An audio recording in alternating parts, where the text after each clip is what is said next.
and welcome to Extraordinary Women TV. I'm your host, Shannon Skinner.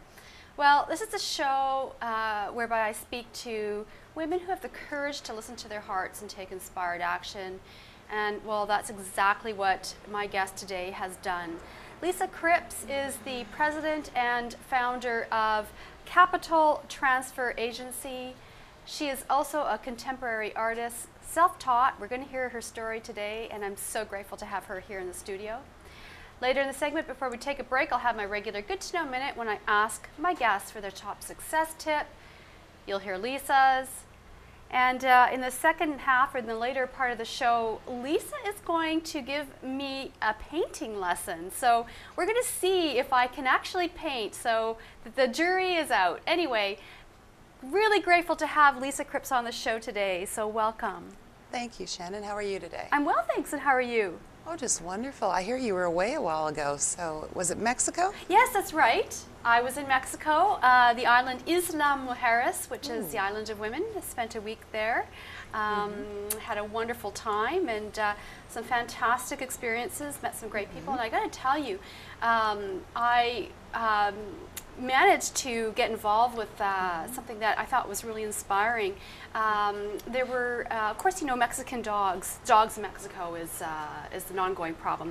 There's many all over the country, and they're often not treated very well.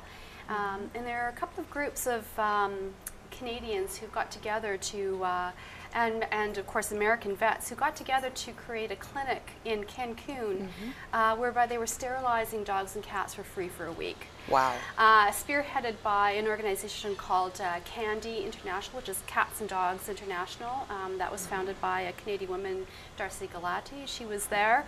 Another woman, Canadian woman living on Isla Mujeres, who actually she saves all the dogs and cats on the island of Isla Mujeres. She has an organization called Isla Animal. She was a very big instrumental part of this as well. And so I got a chance to be at this clinic to speak to some of the Canadians involved. And it was very heartwarming to see you know, the vets that came from all over the U.S. to train the Mexican vets on how to sterilize cats and dogs to try to eradicate, you know, the problem. And of course, a better pet is one that's been sterilized. So there was, you know, in the one day that I was there, I think that they had actually sterilized about 150 cats and dogs for free. Wow. For free, you know, for the Mexicans. And most of them were pets, some of them were street dogs.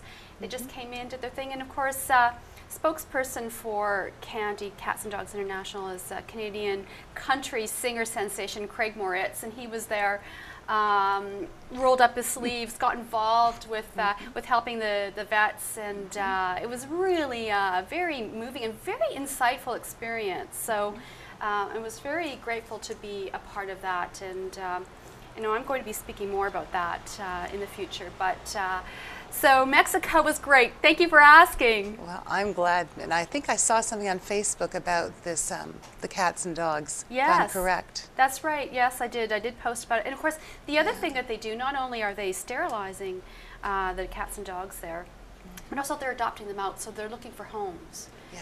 And these dogs need homes, and I know that a number of them had been adopted out to homes in the United States. So so if you need a cat or a dog, contact CANDI International. I'm sure that they'll appreciate that. Great plug. Okay. Well, I'm so grateful to have you here on the show today.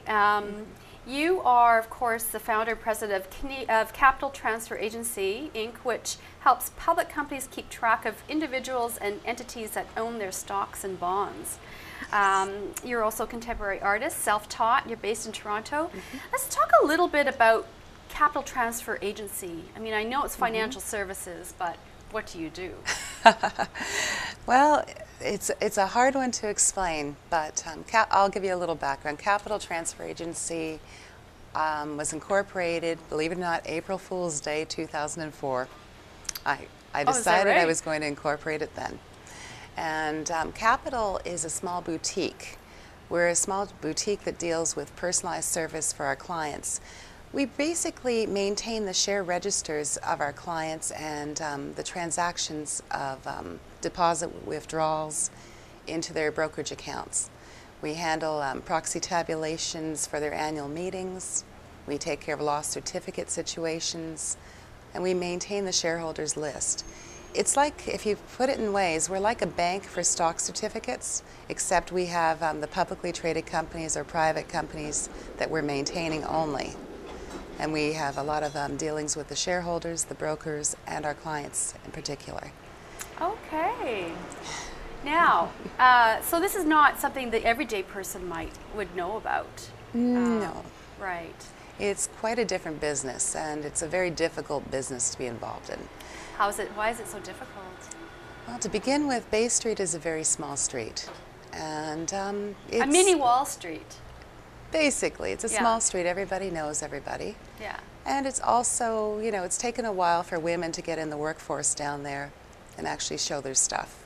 But I believe that you can do it. And I kind of fought, and I still fight, to keep proving that we're going to be great one day. I have a great team. I have some wonderful ladies that work for me.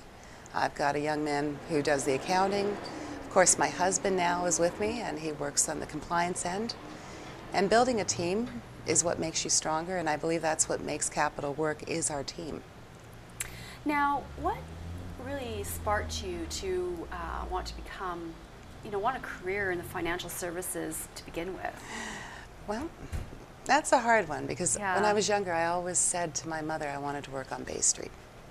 And I started off at CIBC, working there as a temp, going up to different levels, different positions. Then I was laid off in, what was it, I guess 2001 or 2, with the big changeover. And after that, my girlfriend said, why don't you work for me in my office for a few years? So I worked for her in investor relations. After investor relations, I got a job in a small transfer agency, doing clerical work and operations work there. And during that period, I was seeing what I could do to make it easier for our clients. So I thought, well, maybe it's time I start my own. My husband turned around at the time and said, he wasn't even the husband at the time, but we were going out. He said, do it. Start it. I'll back you up. And so he stayed at the bank, and I started Capital Transfer.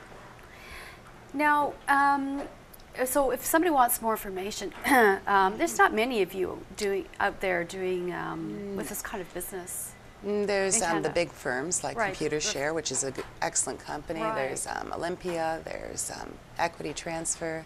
There's quite a few others, but they're larger firms. Yes, or rather, I meant smaller companies. There are smaller transfer agencies as well, but they don't have the approval to maintain records for TSX venture Right. companies. There's only 2 of us left that are privately owned and small that have that approval. As of 2005, the rules changed where you had to be a trust company to maintain those records. So we have some big shoes to fill. Got it. And I know that when we were speaking earlier, you were telling me about the challenges that you do face as a woman working on Bay Street, at least certainly when you started. Why do you think that women are having a challenge? And you don't really hear about it much. Is it something that we don't want to admit? Or is it something that we just, if we pretend it away, it's not a problem? Or I think you're right on the ball with that one. Yeah. But I also think the Bay Street's changing. I have a lot of supportive people that I deal with that are males, associates, lawyers, Right. Brokers.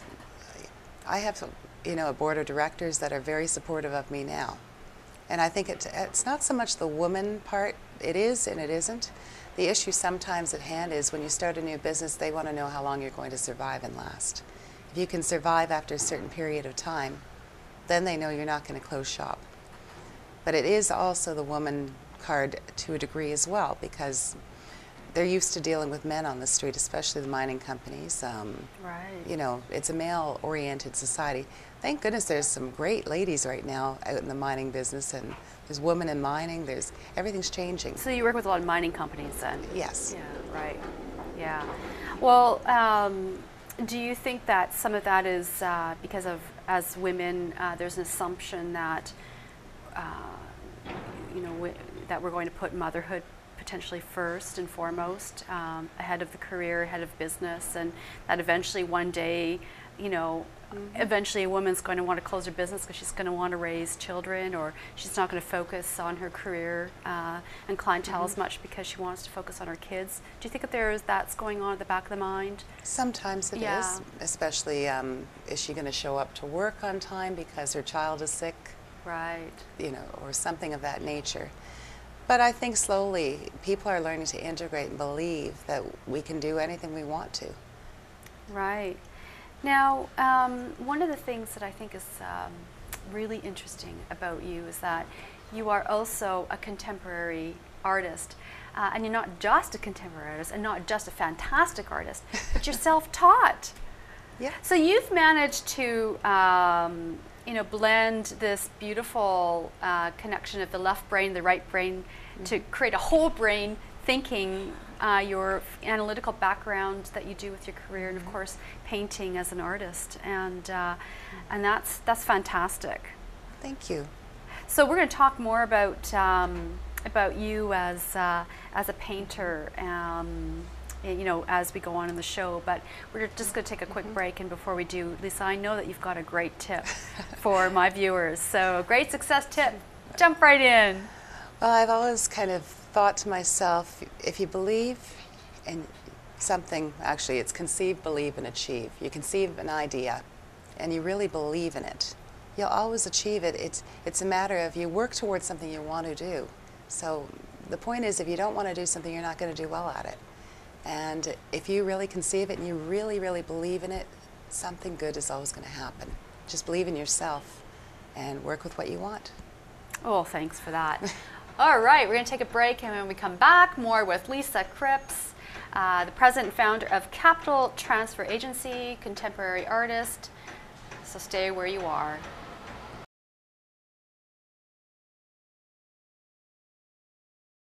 Welcome back to Extraordinary Women TV. I'm your host, Shannon Skinner. And before we go back to my guest today, I have a quick event announcement. If you're wondering what you should do for International Women's Day, which is really around the corner, March 2012, I've got a great event idea for you. The We Move Forward 2012 event is being organized in conjunction to celebrate International Women's Day on Isla Mujeres, the island of women in Mexico. There's a great lineup of speakers already organized. Wendy Cruson, Belle Arneson,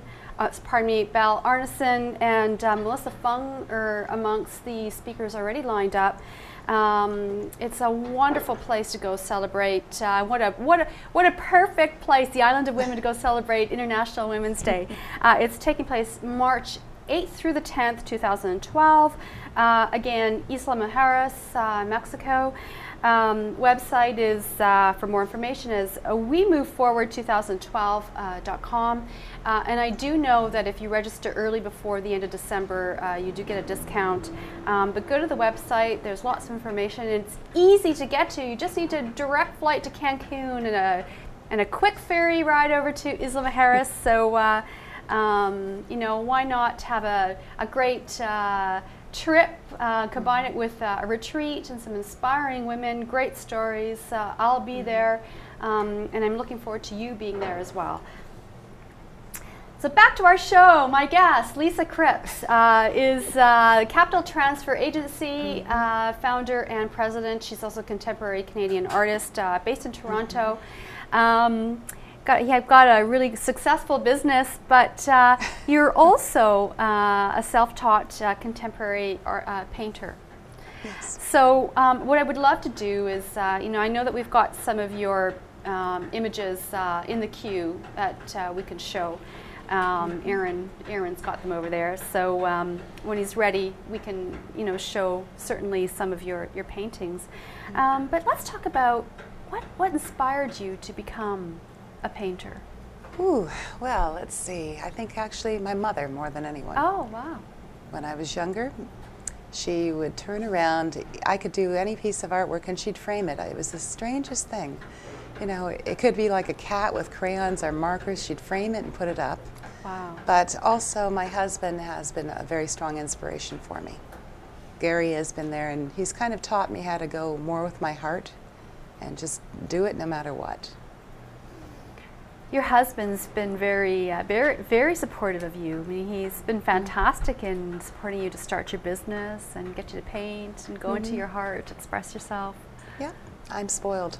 He's here. I know he's here in the audience today. Hello, Gary. Hello, ladies. He's our groupie for the day, I think. Yeah, our right? groupie. That's right. Yeah. So now, your paintings are very, and I love them. I mean, maybe we can show if we've got them cued now. Okay, look at this. Let's talk about this. Oh, okay. Oh yes, a rainy day can be beautiful. Yeah, tell me about it. Well, I have always had this thing about Paris and the Mediterranean, and I've always wanted to go there. I haven't been, but I thought I'd try something with it. I love the architecture and the trees and, you know, what goes on. I looked at photographs and I thought, well, let me see what I can do, and I wanted to do the fall theme because I love fall colors. And it just came right out. I don't even know how it turned out the way it did, but I like to put the umbrella and the person in it. It's kind of like a lone person on a beautiful setting, and it makes you kind of dream that you're there. Let's take a look at we've got another one lined up. It's beautiful. Oh yes, Asleep. Okay. That was one of those things where I just started playing with color, and I didn't know what the heck it was gonna become, but I just ended up making it what it was. Let's see the next one. Look at this. Now this is very much sort of group of 7-ish like. That's part of my new tree series, actually. Oh, yeah. I'm doing these for an exhibition for the month of February that I'm putting on, and I'm trying to get some of the work to kind of tie in with it. Great. And we'll talk a little bit more about your exhibition. So maybe, Erin, I don't know if we've got, I think there might be a couple of more. There's the trees, another shot of... Another fall trees. Actually, that was my husband's favorite. And ironically, my stepdaughter came over one day to the house, and she decided it was hers, and that's the way it was. And let's just show one more. I think we've got a few more in there. Oh, I love this one. Yes. Tell me about this one. I did another ballerina piece, and my sister turned around and she said to me, oh, I want it, but I kind of didn't want to give it up. So I painted this specifically for my sister. And she used to be a ballet dancer when she was younger, and she always wanted to dance in Swan Lake. So I made the coloring, as my sister would, with the green eyes and the dark hair, and I called it Tamara Dances Swan Lake. So you now taught yourself to paint. I mean, this is not really, you didn't go to art school. No. And I know that there are a lot of people out there who would love to learn how to paint. I know I myself have always wanted to be able to do exactly what you do. I never took the time to learn yet, but today that story's changing. My story's changing. I'm going to learn how to be an artist. But how did you teach yourself to paint? I mean, what did you do? Did you pick up books? Did you study? Some books, some things on the internet, looking at techniques, but mainly trial and error. You see, the thing is, people are so afraid to try. If it doesn't work out the way you want, well, you can always paint over it. There's no reason to give up. You never know what can come out of something. Sometimes it turns out beautiful, sometimes it just turns out. But it's the practice and it's the fun. It's like when you're a kid. Remember you're a kid and you're starting to learn how to finger paint, and you come home with all your little pieces of artwork. And the kids don't have fear, they just do what they see, and it's their dreams, it's their what's in their fantasies. And I think that's what adults lose. When we get older, we forget to be a child. Well, you know, there's a study that was done some years ago that has indicated that children at about the age of 6, they lose their ability to have an original idea. And that is because that's when, in our Western society, we begin to conform. We're conforming at the age of 6. So most people will lose their creative genius at the age of 6. So you know, this is a very insightful, you know, conversation. Of course, I write about this in my book. I've got a book on creativity and how to unlock your creative power. The Whispering Heart, your Inner Guide to Creativity is the name of my book. I have to get a copy of it. Well, thank you very much. And I talk a lot about unlocking your creative power, and creativity, of course, is not the same thing as having talent. I mean, you know, having talent does use your creativity, but we're all creative. So we're all creative. Maybe we're not all necessarily talented in some area. You're a talented painter. I'm not yet. Working on that one. Wait and see. But certainly we're all creative, and if you have a right brain, you're creative, because that's even using decision making is using your creative thinking. So deciding what to cook for dinner is a creative thought. Thank God I don't have to do that. Yeah, me too. My husband does all that too. But anyway, so you did teach yourself how to paint. Yes. And I'm still teaching myself every day. So let's talk a bit about that fear, though. That's a great obstacle for people in the arts and business. Anytime we have a dream, it's that obstacle, the fear that's put in front of us.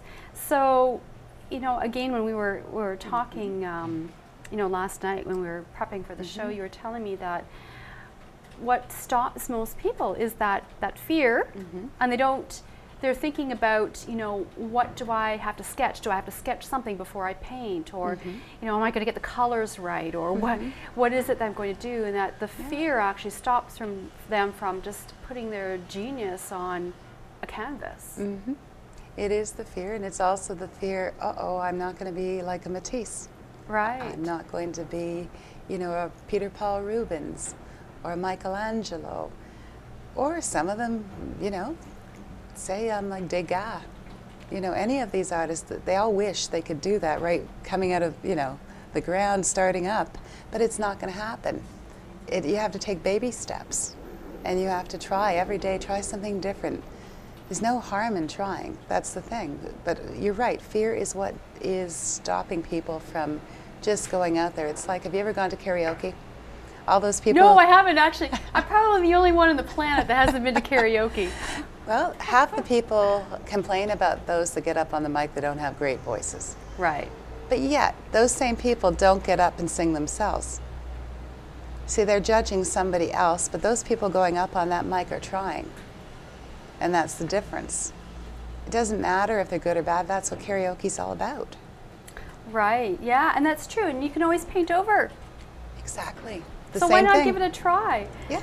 Now, I know that you donate some of the proceeds from the sales of your painting to charity. Yes. Let's talk a little bit about that. I try to help out any way I can. You know, by all means, I'm not the top philanthropist or anything like that. But if I can help out in just a little way, that's all that matters. So sometimes I put some work in for auctions and help, you know, for different causes. And now I've actually decided, since I'm selling my work, I will be putting my proceeds to certain charities I like. But I'm not going to go out there and, you know, overly state, oh, I'm one of those nice people that do that, because it's not true. The point is, I like to help people, but I also know practically I can't help everybody. But I think if we turn around, each one of us, and do one good deed, then I think it would help, and the whole world would be a lot better place. Now, and something else that I think is really inspiring about you, I mean, you've got a successful business, you've learned to paint, but you also sell your paintings, and there are a lot of artists out there. Unfortunately, there is something in our society, the suffering artist mentality.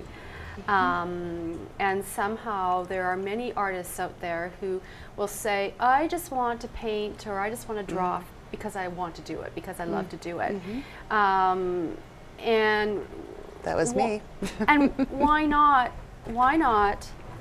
have the self-worth to say, I'm going to do this, I love it, and I'm going to sell it, and I'm going to make some money, and I'm going to get paid handsomely for it. And so why not? Well, I was one of those until recently. Most people started to tell me, why do you keep giving your work away? You're devaluing yourself. Yeah. So I turned around, and that's why I created the website. And I'd sold a few pieces quietly, but I never thought really much about selling them. And then somebody said, get out there, start a site, and start doing it. So I thought I'd give it a try. So you sell not only your paintings, but you actually also sell prints. You create prints Yes. as well. Yeah. Actually, I don't create them. It's on ImageKind. Okay. ImageKind is a site that I've attached it to, and you get a commission, 15% for the sales, but they do the print, they do the framing. I don't have anything to do with it once I upload. Now, where can people buy your art? They can buy it online, Okay. or they can actually go and call me up even. My website is www.lisacripps.com.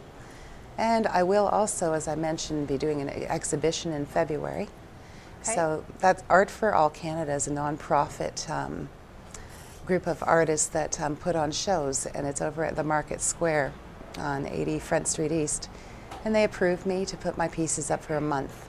So it's kind of like a display in, windowed glass, where I'll have some paintings up for the whole month, and if somebody likes it, my business cards will be there. So they can find out more information about your exhibition on your website then? Yes. Okay, perfect. So www.lisacripps.com. Correct. Well, I love your paintings. I have to say my very, very favorite one is the one with the ballerina. Well, I'll definitely tell my sister that. Yes, I love it. She loves it too. Now, who is your very, very ultimate favorite artist of all time? Ooh, that is a toughie because I have such an eclectic taste. See, I like specific artists for different things, and I can't say I have one specific favorite. I love Rubens for the Rubenesque women, of course, because I'm a Rubenesque woman myself. Then, of course, I love Monet for his water lilies. Oh, yeah. But then sometimes I could sit there and see somebody who does something really fabulous, and I'll just fall in love with it. Matisse is great, Rembrandt. I have to admit, I'm not into the soup can type thing. That doesn't do much Andy for me. Warhol doesn't No. do much for you? No, he doesn't. But, Picasso, I thought was great. Yeah. The feelings came right out. So there's no specific favorite. These masters, I think one of the things that makes them great is they really do evoke emotion. Not in all their paintings, but in a lot of them you can almost feel the emotion they were feeling when they were painting. Like Mona Lisa, Da Vinci's Mona Lisa, just beautiful. Yes. You look at it and you never really know what she was thinking. So do you go to museums, art museums, to Haven't get been- inspired? I haven't for a while, but we were talking about going to some museums when we go through the States again too. Right. Sometimes it's fun to just go driving through the States and you stop off for a day and go to the museum or the gallery. Now, how do you fit in time within your busy schedule to paint? I go out some nights during the week to meet clients or try to promote the business, but the other days when I come home, I paint. You know how most people watch TV and they have their dinner? I sit there and paint, and the TV's on after dinner. So the TV's on, he's watching his TV, I can hear it, but I've got the canvas right in my living space, and I have the big easel set up and paints all over the coffee table, and I just paint, and then on weekends as well. Fantastic. We all have our sort of internal rhythm for our art creative talents, and I particularly like to write early in the mornings. I seem to be more creative as the world is waking up, and then as the world sort of goes to sleep, I go to sleep too. But then there are others who are night owls and can really crank out their work and get really inspired. After the buzz during the day, and they just, in those quiet hours or the wee hours of the morning, that's when they crank out their stuff, but not me. I'm early morning. I like watching the sun come up. And me, I'm the night owl. Yeah. But it also keeps me calm. Right. And some of the artwork, as you've seen, has shown anger in it because that's something that comes out. It's also an outlet for stress. Right. So it's a different feeling. So when you're feeling an emotion, is that you turn to your canvas? Is that what happens? Yes, it does happen quite a bit these days because I work in a very high stressed environment, and I'm also a highly emotional person at the same time, so it doesn't always fit in as well as it should.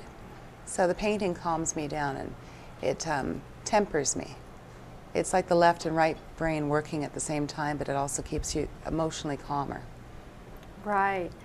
Well, we're going to talk a bit more about your painting after the break, and I know that we're going to have a little lesson here, so this is going to be interesting to see what happens. Live TV, I'm going to learn how to paint, so love it. Well, we're going to take a break now, and when we come back, more with Lisa Cripps. She is the president and founder of Capital Transfer Agency, Inc., and also a contemporary artist based here in Toronto.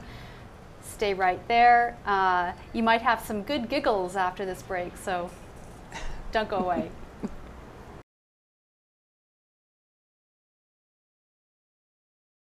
Hello, welcome back to Extraordinary Women TV. I'm Shannon Skinner, and my guest today is Lisa Cripps, who is the founder and president of a Capital Transfer Agency and a contemporary artist.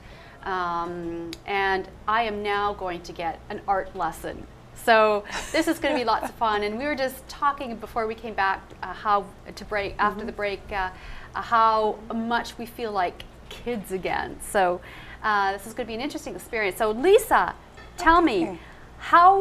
Teach me how to paint. Okay, well, we're going to have a little fun here. I'm going to make it simple. We're acting like kids. Remember this. Right, we're acting like kids. So we're going to take these tubes of paint and we're going to put it right on the, take 3 colors, whatever colors you want. So I follow your lead? Yep. Okay. And we are just going to turn around. I'm just going to put a little white to start with on mine. Do, do, do, do, do.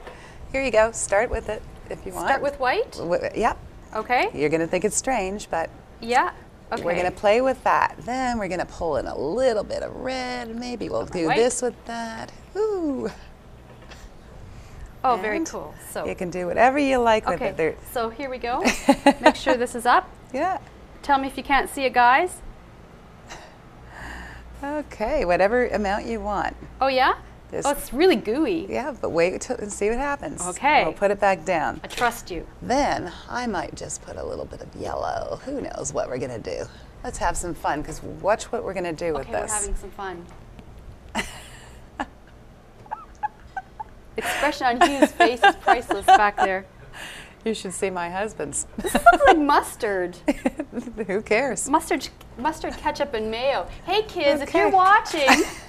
Now, do you want to use some blue, or are you happy with those colors right now? Oh, no, I want to use blue. Okay, put some blue on, and I'm going to put some black in on mine. Oh, so I'll let you do yours first. We're just being foolish.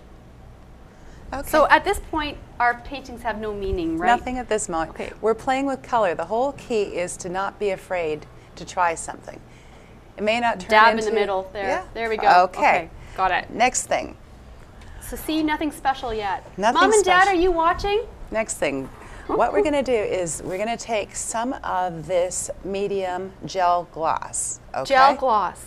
And we're going to, by the way, what kind of paints are these that we're using? These are just new art. They're just typical acrylic paints. They're nothing special, but they work well for beginners. Right. So you can get them at any art store then. Actually, Gwartzman's. Oh, okay. Gwartzman's on Spadina, one of my favorite places to go into. Ah, great plug for them. Anyway, so here's what we do, is we go and grab that. So grab a dab with your palette knife, okay? Okay, got it. And then you're going to turn around and put it onto the canvas, and then you're going to just play. So you're going to move it around. See what's happening right now? Try it yourself. Okay. And you're going to play, and you're going to add whatever you want. So you're going to see the colors that are coming out now with this? All right. So I'll try mine now. Yeah. Okay, here we go. So. And you just play with it. I feel like doing a wave. Do a wave then. I'm going to do a wave. Do whatever you want. That's the point. You're supposed to have fun. Must be the Mexico influence. So, okay. You never know what's going to come out of this. You know, it's just our little bit of fun. grab some more if you want, because it helps smooth it in and it gives the different. See, using this, you're adding texture too, because you can play with texture once you do what you want with it. Great. I'm going to put mine down, see where you're at now. Well, I'm going to add some more colors into mine. Ooh, yours is dark and moody. Yeah, but that's okay. You see, it depends on what you feel like doing. Right. You can grab brushes too, which I will do after. Okay. I'm just putting what I want on the canvas right now. And you never know what will happen. But you see, we're just playing right now. We're not making it perfect. It doesn't matter. That's the whole key. When you're painting for you. Your emotions show out what's been on your mind, what's been happening. Waves. Yeah, you're adding waves. That's fine. See, that's the beauty of it. Right. And if you notice, with that glaze, you're getting yourself texture. You see, that's very pretty. Yes, I noticed that. It does make a big difference, doesn't it? Mm-hmm. See, you're just turning with color. You're playing with it. See, I'm going to scrape some of it off, and I'm going to put it on a thing because I'm trying to get a different effect with it. Right, so, I'm going to put mine down now for a minute. Let's just take a look at yours. Watch the back, though, because there's paint on there, on that plate. Got it. So what I'm going to do is I'll just put that in there. So we're just playing. I didn't want to have so much of the dark tones, so I'm taking and I'm actually wiping off some of the tones. Because what's going to happen now is you'll see some of the other colors are coming out. Oh, very interesting. And you see how this is doing this? Yeah. I'm taking some of the whites back into it. Yeah. And I'm getting an effect, right? So it's not so much the purple tone that it came into, is it now? Okay, so now I got to finish mine. I'm behind. Yeah. Oh, you're not behind. You see, the beauty is you can do whatever you want. I'll grab one of the brushes for myself at the moment while I'm working on it. Okay. And I'm just going to put that in there. And then I'm going to turn around and slowly kind of get the edges, so I've got paint on the edges, whatever I want here. It doesn't matter if it doesn't turn out beautiful today, because all we're doing is we're playing with color. You never know what is going to happen. Okay. And that is the beauty about it, because you don't have to worry about things like that. So yeah, that is pretty. Let me see. Mom, now you know what you're getting for Christmas. See, what I'm going to do is... My niece is actually a very fantastic artist. Wow, you got to get her on the show. She can draw, sketch.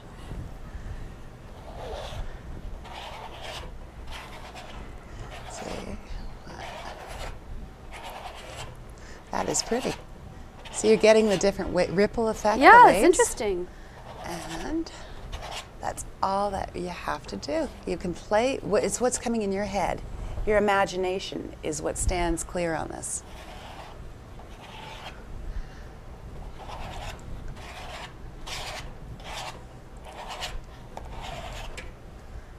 And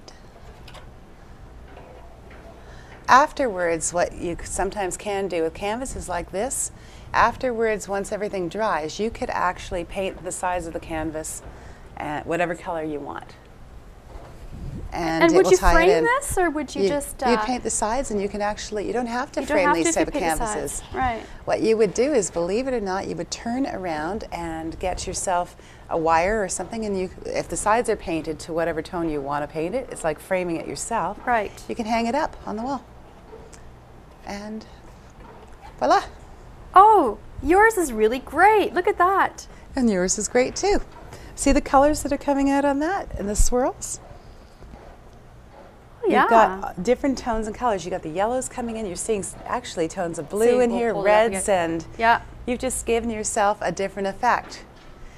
If it dries off, when you have it all done afterwards and it's dried off, you can turn around and grab the paintbrush, and you can actually, where you've got this part here, you would hit around the edges, and you can actually, if you didn't want to change another color, you can drag the paint and do the sides of the edges as well. It's that easy. Fantastic. Well, thank you so much, Lisa. This was so much fun. Well, I think it was too. Thank you for having me on here. You never know what you're going to do on this show, so I'm so grateful. Again, Mom, your Christmas gift. And this one's for you. Oh, thank you. We have to get you to sign it. I'll sign it, for I've sure. got to sign mine, too. Here. It's yours. Put a little. Well, it's not really a signature. Yeah, I'll just do L. I usually use a smaller brush, but we can do this. Okay. I'm going to do my other signature. I have the one I write my name, or sometimes I do an LC. Depends on the mood. And with this size painting, it's probably easier to do the LC. Unless I had a very small brush on me, which I don't at the moment. So anyway, that's pretty much it. Same colors, just a really completely different. Yep. They've turned out so completely different, haven't they? Yep, and later on, No. I'm going to leave these paints Yeah. with you, by the way, so you Oh, can great. actually use them. If you want, you can trim around the sides with, and the brushes I'm going to leave you Okay. as well. They're yours. Well, thank you so much. I really enjoyed that. Hooray, So did success! I. Well, for more information about upcoming shows or to contact me, you can visit the website at extraordinarywomentv.com.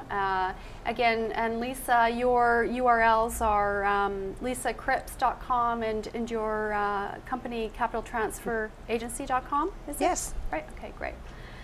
Special thanks to Cindy Miranda and to my family for your ongoing support. Love you all. Well, if you are interested in transforming your life, I hope this story has inspired you. You've been watching Extraordinary Women TV. I'm Shannon Skinner, and of course you can follow me on Twitter at Shannon_Skinner. I tweet about the show and about my upcoming guests, so you can follow me there. Thanks for watching. See you next week.